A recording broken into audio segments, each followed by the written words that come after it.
It is possible to be great at doing something and be totally and absolutely incapable of leading a group of people doing the same thing.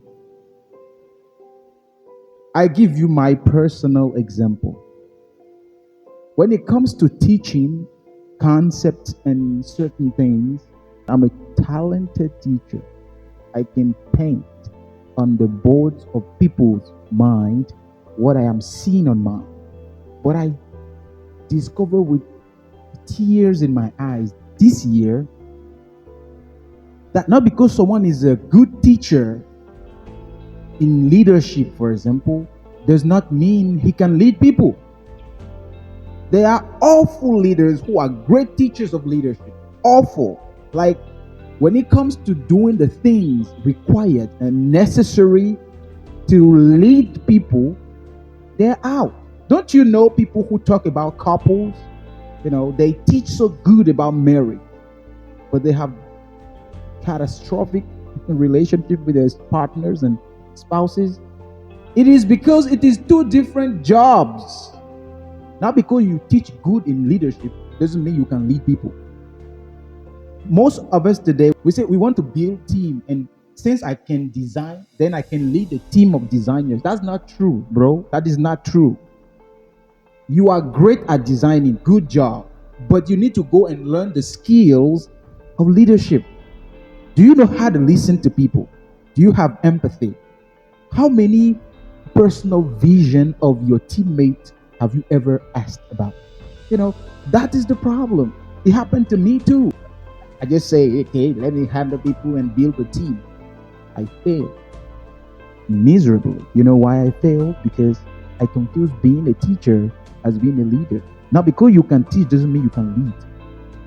I can teach leadership concepts does not mean I can lead people.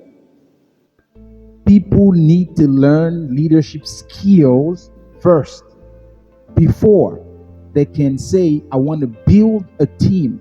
And not because you read in a book that an author said that you have some characteristics of leader doesn't mean that you are automatically a leader. You are not. You are just a potential leader. I hope I say that well. Not because you see someone teaching good, preaching good, the word of God, doesn't mean he himself is in good relationship with God. It is possible to teach about something I have never done in my life. Be careful. That's the lesson I learned.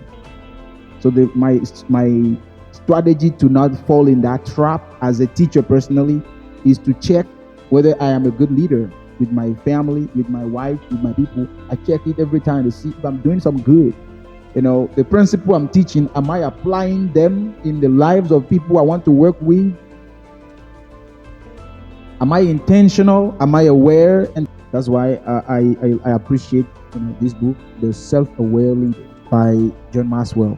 I think this book is a very, very great book. It helps you to not be stupid, to not be blind, to understand that it is possible for you to be talking, being a good teacher. You are a great teacher at leadership, but you are an awful leader yourself. It's possible. Let's tell ourselves the truth. I figured mine out. I was awful, totally awful. But today I am aware that there is a big difference between someone who is a great teacher, who can make people know about leadership or public speaking, and not be able to lead public speakers. Two different entities and skills to learn. Thank you so much for your attention. Apollinaire Apostic Skekere, teacher of Pragmatic Spoken English. This is my first lesson learned in 2023.